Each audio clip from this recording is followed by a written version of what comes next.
everyone, I'm Captain Logan. And I'm Vince. And it's time once again to recommend things. Vince, what do you recommend today? Today, I recommend homemade stuff. Cool. All of it. Really? Just like making stuff at home? Yep, you should make stuff at home. Save some money. So really does this extend to like food and clothes and... Yep, rope. Should make some rope at home. Really, the reason I'm recommending homemade stuff today is because I made something at home. I found something on the Pinterests. You know the Pinterests? That's what they call it. I found... What are you, 85? Yes. I found this thing that I thought was neat, and it was also on Etsy, so that's kind of a beacon of homemade things as well. And they... Well, a hub. A hub. A beacon. A beacon. A hub.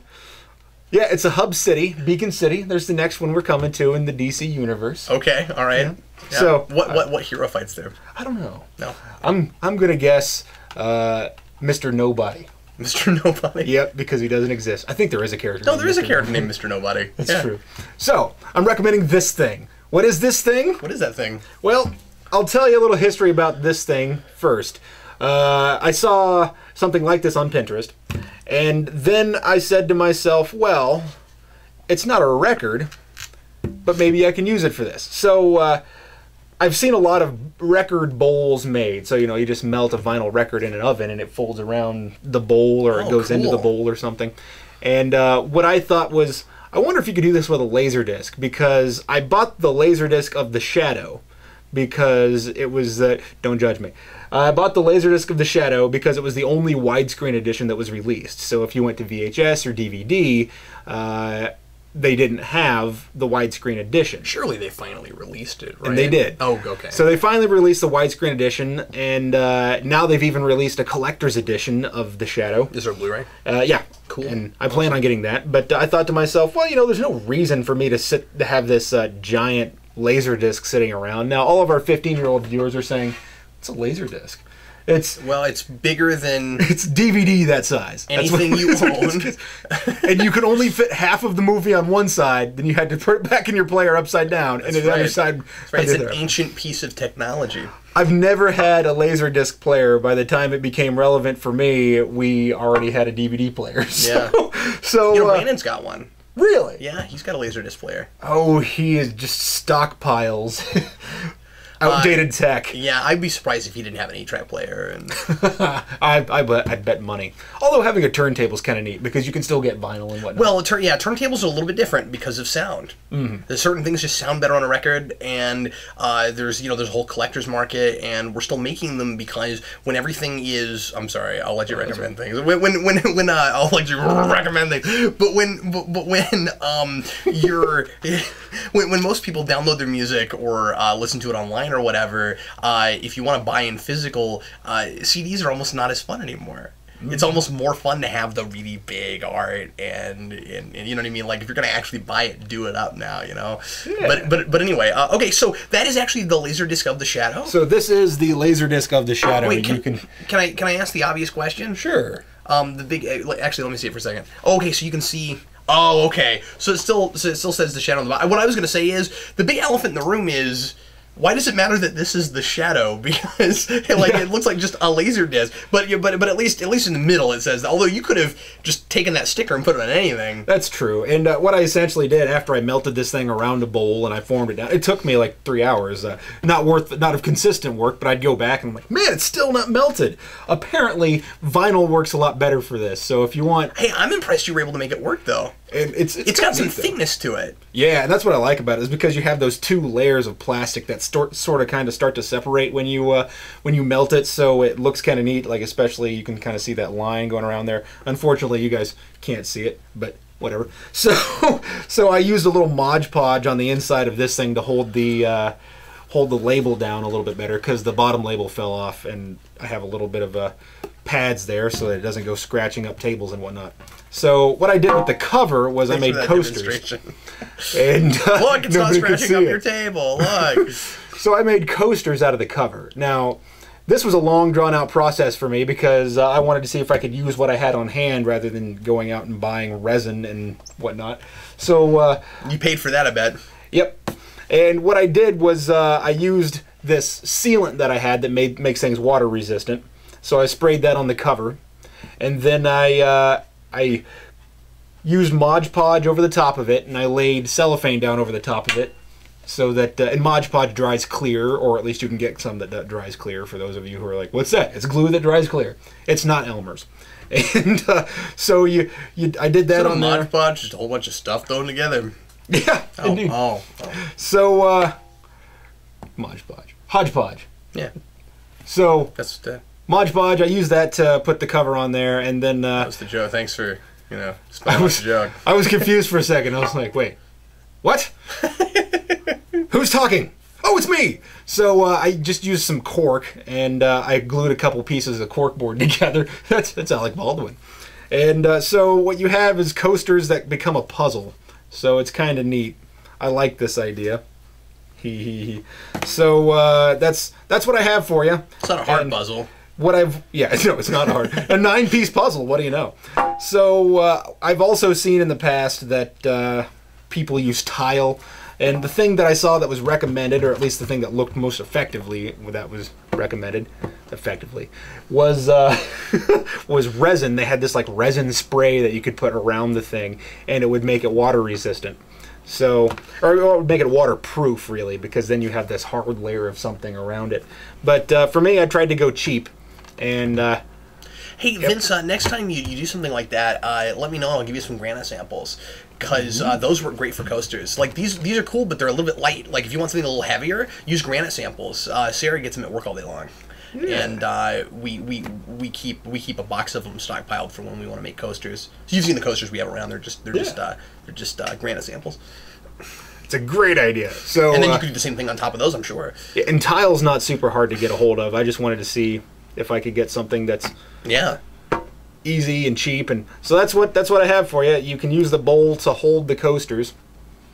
That's neat, Vince. Yeah, thank you. Well, thanks for that tutorial on making shadow coasters. Yes, so you can do it with any Laserdisc or vinyl. For those of you who are out there like, I don't want to make a shadow one. No, you can use anything.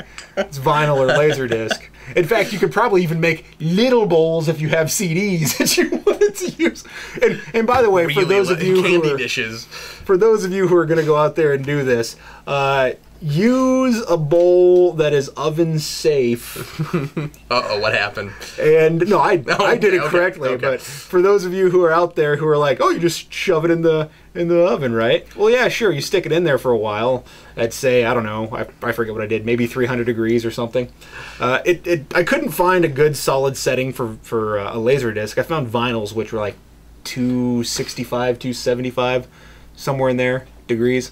And you put it over the top of a bowl, and then it takes the shape of the bowl. Vince decided if he was going to melt his entire kitchen over this, he might as well get a recommends out of it.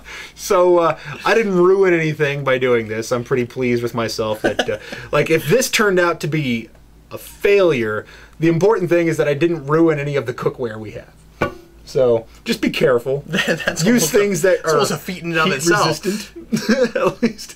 So indeed, there you go. Enjoy. What you have for us today, Cap? Oh, well, today I'm gonna recommend a TV show that I'm sure lots of folks have already know about, but I like to do this every now and again. I did this with Breaking Bad just because people were it seemed kind of interested in hearing me talk about that a little bit, and I thought, well, I'll do it on recommends as opposed to a proper review, and just say you should watch this. I like it.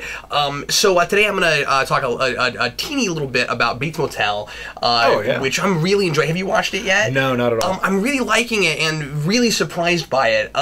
That show is disturbing, really disturbing. Like I thought Breaking Bad was a little bit disturbing. This thing is like skin crawly. It just freaks me out every time I watch it, and it's a good kind of feeling. You watch if you want horror type stuff like if you enjoy Psycho.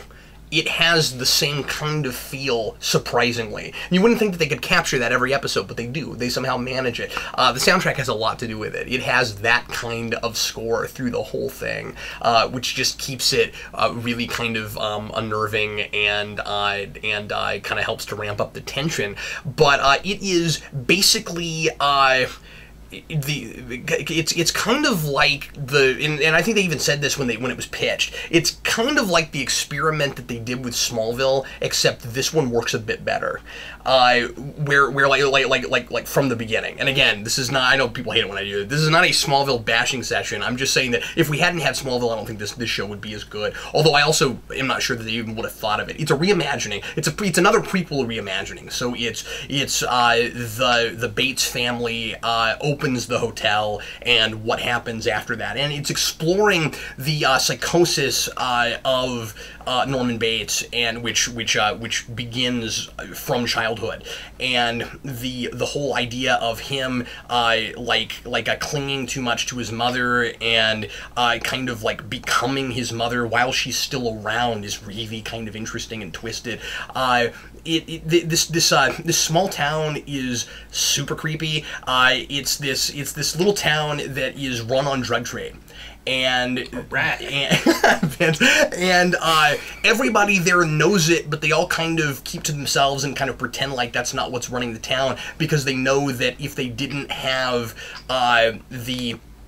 if they didn't have these huge drug farms running this town, it's this tiny town, the whole economy would collapse. And so the sheriff, played by Nestor Carbonell, who I love, Nestor Carbonell, by the way, was Batman Well in The Tick, and he was the mayor in the Nolan Batman movies. He is a really interesting kind of character because he kind of has to keep the peace, and his run of law is a lot different than it would be anywhere else, because he's got to kind of keep the peace between the drug business and like the regular business of the rest of the town. So he's not going around doing drug busts. It's more protecting his town kind of from all that stuff, but also keeping it going. And so that's the politics of it are really interesting, and kind of some stuff I haven't seen before. And there's another Bates brother that comes in, and he's kind of like the most even keel and street smart and kind of normal of them, but then he gets sucked into this whole drug trade thing because he's trying to find a job, and that's how you get a job in this town.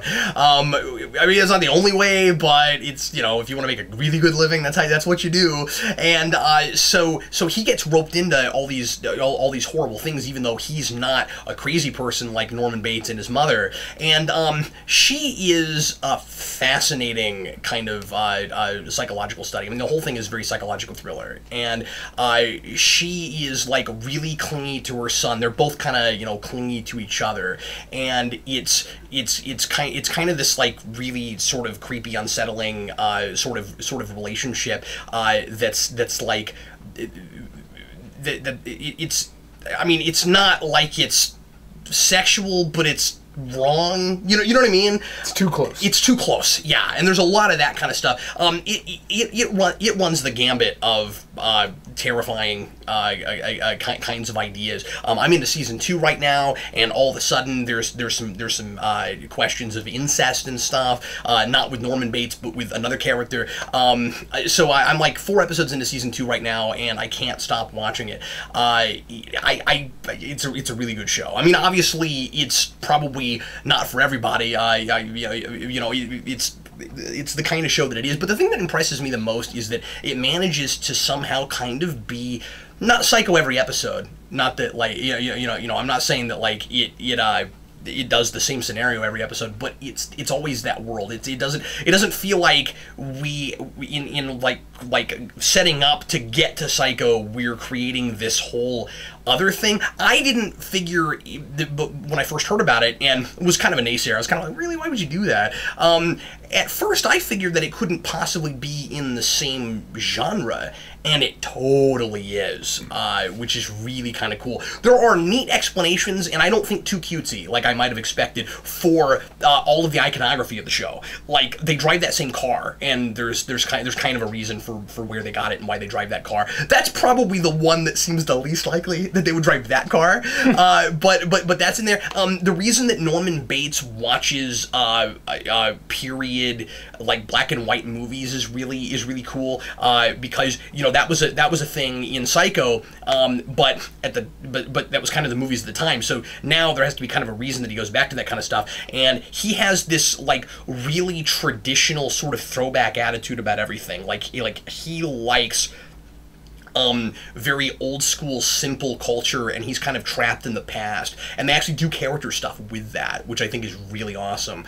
But anyway, I don't want to say too much about it. I just want to recommend it. I think folks that like a psychological thriller and horror really ought to be watching this show. And I'm glad it's lasted. When it was first announced, I figured it wouldn't get past a season. It's gotten popular. It's continuing. Some of the merchandising for it is really funny. I was at the mall the other day, and I found Christmas lights that were the Bates Motel sign over and over again. It's like, that's hilarious. That's creepy. Yeah, it really is. But anyway, so yeah, I'm definitely recommending that show. It keeps you guessing.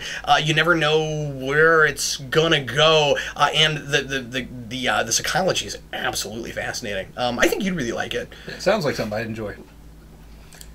But anyway, well, everybody, thanks as always for watching. We sure appreciate it, and we will recommend something for you once again next week. I am Captain Logan. And I'm Vince, reminding you to ruin a piece of your vinyl or laserdisc collection and to call your mother. See you later.